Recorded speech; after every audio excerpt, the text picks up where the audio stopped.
Les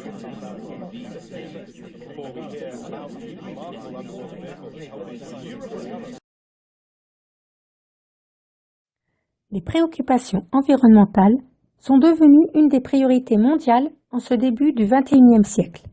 Produire de l'énergie tout en préservant la nature est possible grâce à l'énergie renouvelable, qui utilise les sources naturelles inépuisables comme l'eau, la terre, le vent et le soleil.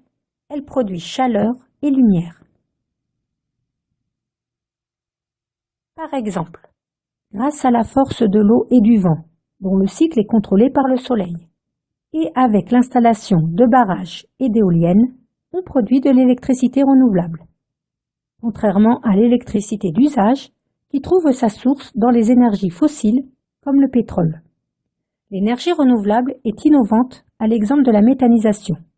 Équipée d'une préfosse, d'un digesteur et d'une fosse de stockage, elle consiste à extraire du méthane issu des déchets organiques pour le transformer en biogaz, d'où le nom de biométhanisation.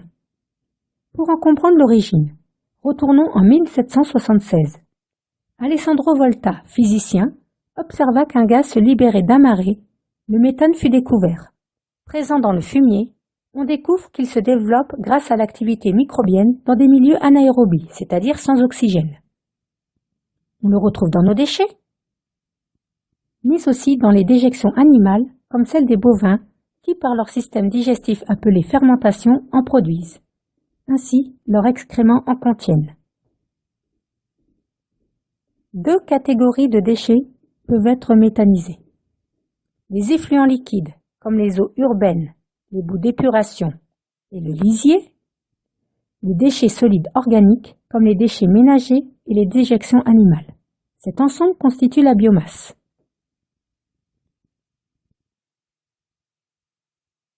Comme ce plan l'illustre, le procédé est le suivant. Les déchets sont mis dans la préfosse, puis introduits dans le digesteur par lequel le méthane se dégage.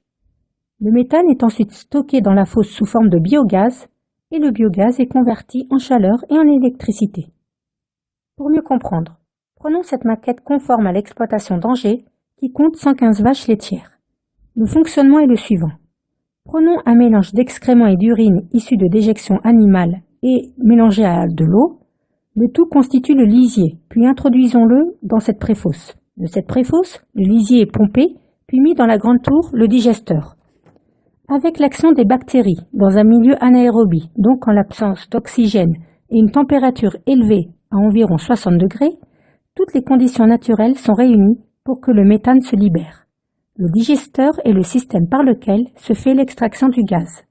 Lorsque la température monte, le biogaz est canalisé dans le conteneur où il y a un moteur à gaz qui entraîne une turbine électrique.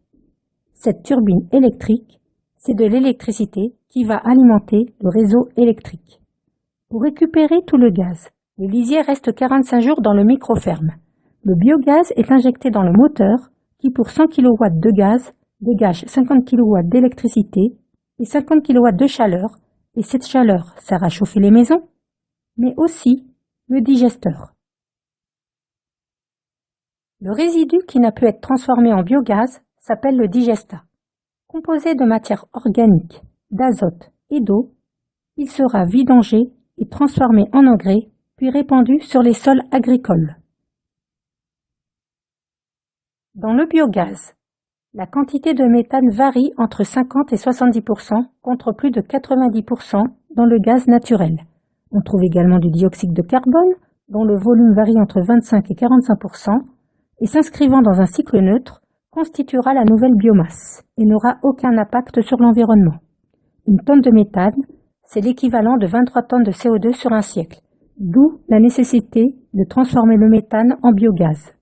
Sur cette carte, les points verts représentent les installations de méthanisation dans les fermes. En 2012, on en comptait près d'une centaine et l'objectif est d'en atteindre 1000 d'ici 2020, ce qui revient à 130 nouveaux projets par an. C'est la raison pour laquelle le gouvernement a mis en place le plan EMAA, énergie, méthanisation, autonome, azote, pour atteindre cet objectif.